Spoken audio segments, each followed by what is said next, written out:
is John. I was born in the north, and I grew up in Kano a long time ago before the war. All right, Sir John, who, sir? I will not tell you my surname. I don't want it here. All right. Okay, we can hear you. Please, I don't want you. If you want to add something, you say Papi, John Papi. All right. Right on. Okay. My brother, what happened? It's not a small thing. At my age, when I was just 7 years, I saw the killing of the Igbos in Kano. When I schooled in St. Thomas' School, Kano. Okay, how old are you now, sir, if you don't mind?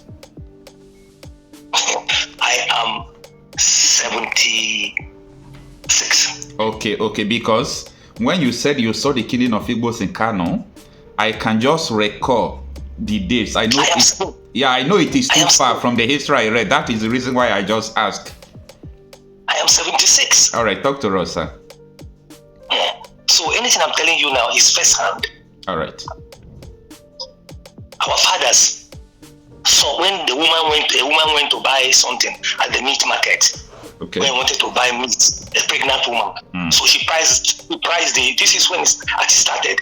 Priced the meat. Okay. As he priced the meat, with the next person, that a small person that was with her. When he priced it, maybe 2.6. The man said 6 pence. He priced 2 pence. The man used the knife, pew it into the belly of the woman who was pregnant. Okay. Then the little one ran quickly and told people. Those who are in France Road, those who are everywhere, and they came to us. They told us and our fathers. The person they stabbed.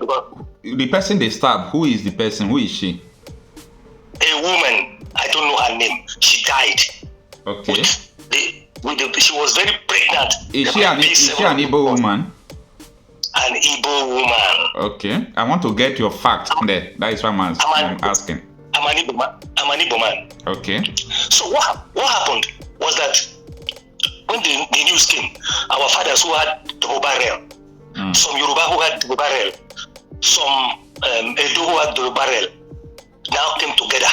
Okay. They now organized and now started shooting them. They shoot them till they were going to the city. That was when the emir now sent people on horses to go and call the military people. Okay. Then the military people came, and then the whole thing stopped. Okay. This was the beginning of the sorrow of the Igbo man. So they had it in their mind. So as this thing continued, when the whole thing ended, we still schooled. After my little school, I went to Saple, where I did my high school. In Delta State, then Bende State.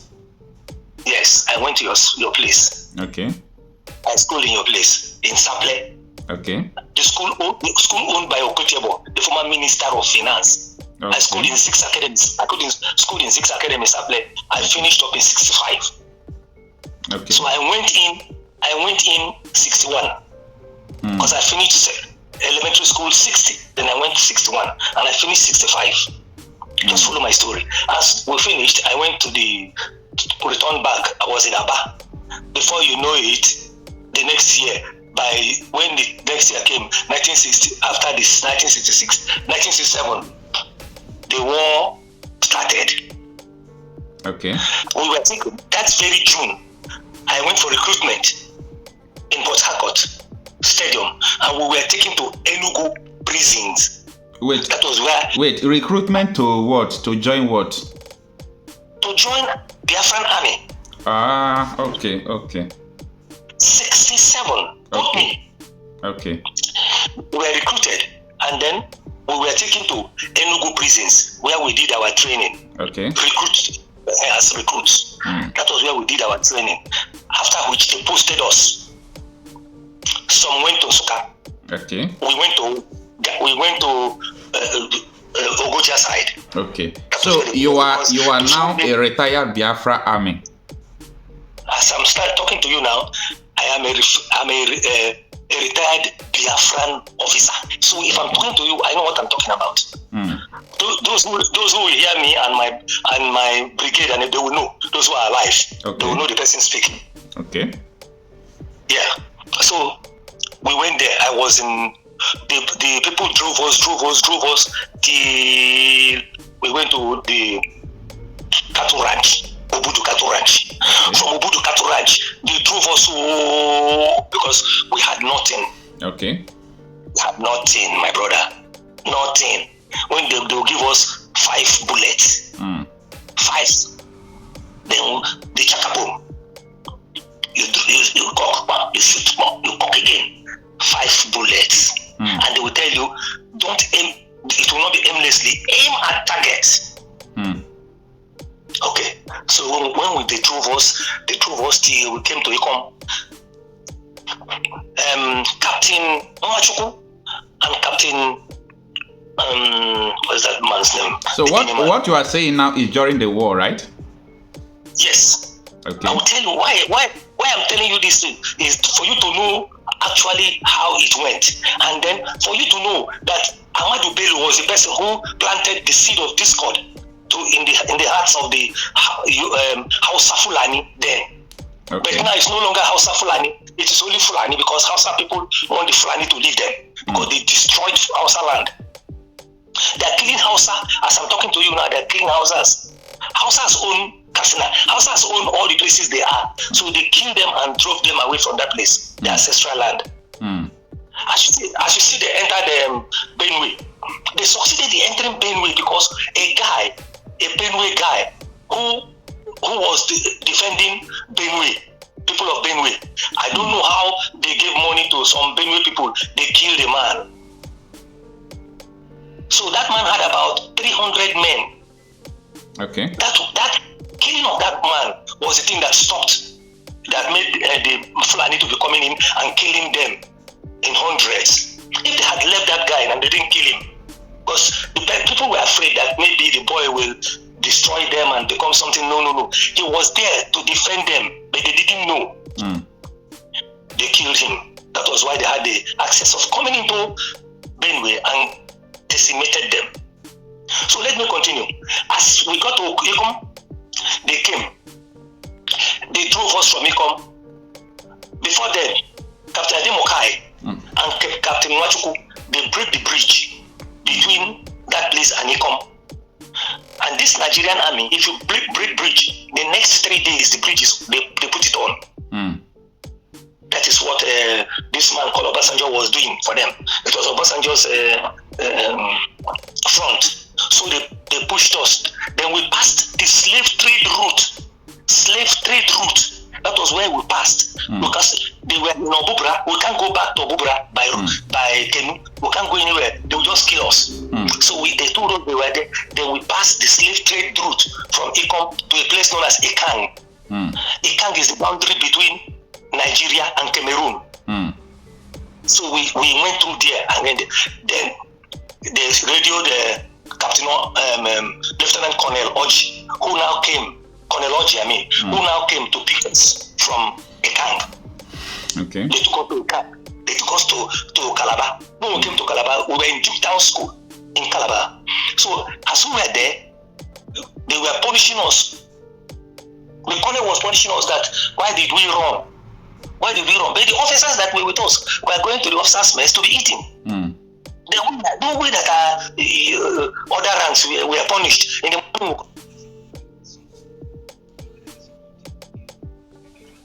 was food. Okay. From there, they posted us to Oron. We went by Pontu to Oron. Okay. From Calabar to Oron. We were in Oron. Then we had that when we were in Oron was when Major Esuk came. And when Major Etuk came, he saw me there and asked me some questions. He took me and went where they were doing. He was the one in charge when they were doing recruitment to get the officers. He was the one who took me. And then because he asked me, I told him at my O level, and then he took me with him. And then I went to the school. I went to the academy. The academy was in Aloha, Okigwe. Okay. I was there for 8 good weeks before we were commissioned. Okay. As second lieutenants. Okay. The personal parade, Ojuku was there. Okay. After which we were commissioned Okay. They posted me back to my side. I was now at Oron. From Oron, we went to Ibuno. From Ibuno, we went to Jamestown. From Jamestown, we went to Uyo. From Uyo, left side was Opobo. So we were going there. From Opobo, we went to a place known as Ungo. So because I talk of my front, anybody talking with you must really relate it to his own axis. If I can't talk to you from my own axis, I start talking another axis, I don't know. I talk of my axis. That was how we were there till they pushed us out completely. We came to Ikoregbeni. From Uyo, we come to Ikoregbeni. In fact, from Uyo, some of us went to Ikorofion. From Ikorofion, we came back, and then from that Uyo, we went to Ikoregbeni. From Ikoregbeni, that's where we had our headquarters, where you have Brigadier Olei. Then you have Colonel Achibong. But Ikotekbeni, all these areas are not Biafran land, right? They are Biafran land now. Look, Biafran land starts from, you see that Bayelsa, you see rivers, that is Biafran land now. Okay. That's Biafran land. That is why you see Simon put them as Biafra. We are all Biafrans. Don't let anybody deceive you. And the name Biafra was even brought out by a man from Bayelsa. It's on the map, Bed of Biafra. So that man, I told them that this Biafra is, that was when Ojukwu started talking about Biafra. And some people argued that Biafra was given to them by Portuguese. I'm telling you that it is on the map. If it is a Portuguese that put it on the map, that I don't know. But what I know is that the man who brought it out and told Ojukwu was from Bayelsa. Yeah. So it's not an Igbo man that started this Biafra thing. It was that Bayelsa man that talked about it. So what I'm bringing in here, there are certain things our people are supposed to do that they've not done. We have saboteurs in the Igbo land. We had it before. You know them. I don't want to call names so that people will not start saying that we're calling their names and talking about them. All right. Yes. Privately, I will tell you about it. I will tell you their names privately. But here, we don't put it so that it doesn't disturb our game going on now. Do you know that when this man they call Sadona, they no one wanted anything about Nigeria. How someone will say, Aware. That is, let us scatter, let us go our way. It was Zik that told them, no, let's be together. Zik that are from our place. Then the British told them that Zik was speaking the truth. Then the British told them that they should agree to become one Nigeria, but they should all enroll into the army. Because the army was then, Nigerian army was then, Igbos and Yorubas. That were officers, senior officers. Then the marksmen, shooters, were people from Benue. Okay. So when this thing happened now, even if you see one interview the British people gave to Sadana, he said the Igbo people are people like this. When you make them a laborer, before you know they become the head of the laborers. Before you know, he's looking for another thing. Then the British man asked him why. He said he doesn't like them. So that was from where it started. This hatred entered into the life of the Hausa man. But the Hausas didn't know that the agenda of the Fulani was to conquer them and to conquer the whole Nigeria and to dip the Quran in the ocean. Because I heard what Mr. K said, he doesn't know whether it's Benue. No, it's Niger River. No, they wanted to dip the Quran into the ocean in Port Harcourt. Yes, so that is that. Now, what do they mean by dipping Quran into the ocean? I've been hearing this, and I can't pretend to say I don't know what it means. Dipping Quran into the ocean is Islamizing the whole of Nigeria. Okay. That is what it means. That's what it means. So I am not talking as if I'm a child. I saw everything. Right from when it started from the north and to our side, I saw it. And I became an officer of the Biafran army. I am not happy with what they were doing there last time in Finland. They didn't say anything about the old Biafran soldiers. They ought to have said something about us so that we can be giving them ideas. There is one simple thing that I can tell them about this thing that is going on in our place. It's true that the governors are supporting them. The governors are the people destroying us. Let's call a spade a spade. The governors are the people against us. If the governors are with us, these people will not enter our place. Then how can we have from Western Nigeria to to Lokoja, you have 40 this custom people and the police. Checkpoints. 40 checkpoints. Put me from Lagos to to Lokoja. 40. Then from Lagos to Eastern Nigeria, we have more than 300. Yeah. Checkpoints. Then how do they cross? They cross. It is the army that you have the Fulani in there, because every place you have the battalion or brigade is the Fulani man that is there as the head. All right. So they now use their boys to come and kill our own boys. People are saying, from where did they enter? You remember the time during the lockup time, when they were during the time of this lockup, when the sickness was there? What is that thing called again? COVID-19. The virus, when it was there. They were coming with Dangote's trailers. Everybody saw them. They were coming with Dangote trailers. They have trailers. You think that they don't have anything. On that side, they have guns, AK-47s. So when they come, they will leave them somewhere. All of them will enter into the bush where some people are ready for them. They will go there and then they start building tents, and they were staying in there. They don't come with their wives. They didn't come with their wives. They came alone, and they came with AK-47. You will ask me, how did they go through boundaries? Countries, that is boundaries, the country boundaries. How can they pass the boundary with AK-47? Because you can never pass any country boundary with any arms and ammunition. It's never done. But the borders are porous. There is nothing there at the border, so they could have passed through it. No, I will tell you what happened. Mr. Okocha, the borders are not that porous that they can come through the borders very well and pass. They came in their big lorry. They passed Ghana. They passed everywhere. In fact, the people who gave them who disturbed them a little one time that we were coming was Côte d'Ivoire. Okay. Côte d'Ivoire, they had a gun. So Côte d'Ivoire killed most of them and asked them to drop the gun. Those others ran back. Côte d'Ivoire, me. It was Côte d'Ivoire. When they came to Ghana, they had no gun, so they passed. They came to Togo, no gun, they passed. Then they came to Cotonou, no gun, they passed. They entered Lagos. And they didn't come through Lagos. They came through that, where you have Canaan land now. What is that place called again? Ogun State. They came through Ogun State. As they entered Ogun State, they came through Ogun State. They now passed push from that side to Ondo. Then they passed push.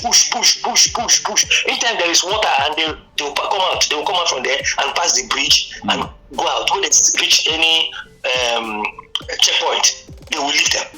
The army people will leave them because the army and police that are they kept there all Fulanis.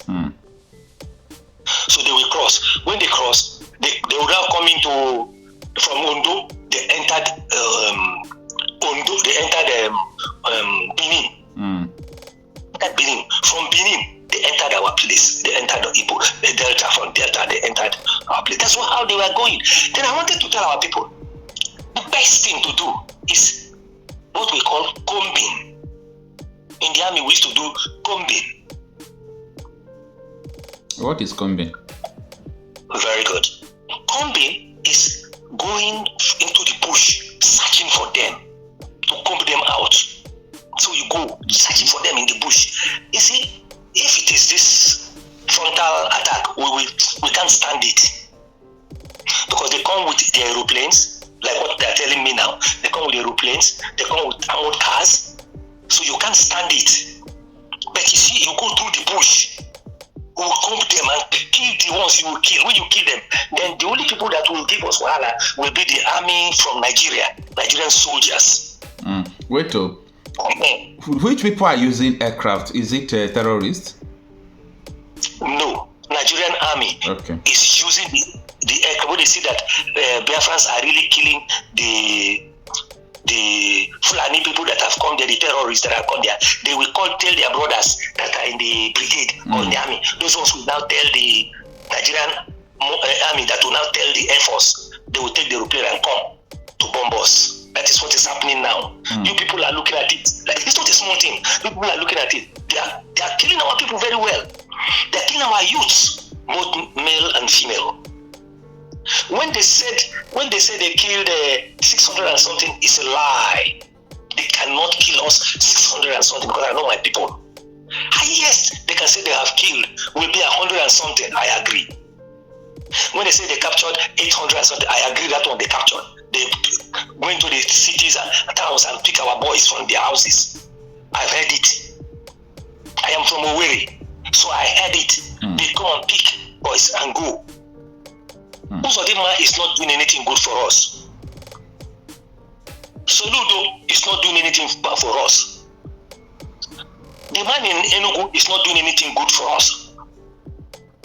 These are the three people that are destroying our place. The man in what they call him in Abakaliki is not into with them like that. It's not playing that prank that they are playing. Those three governors I called. You can imagine Soludo saying that yesterday also that they should not release Nnamdi Kanu. That's what he said yesterday also, that they should not release Nnamdi Kanu. And they were planning that they should release him. And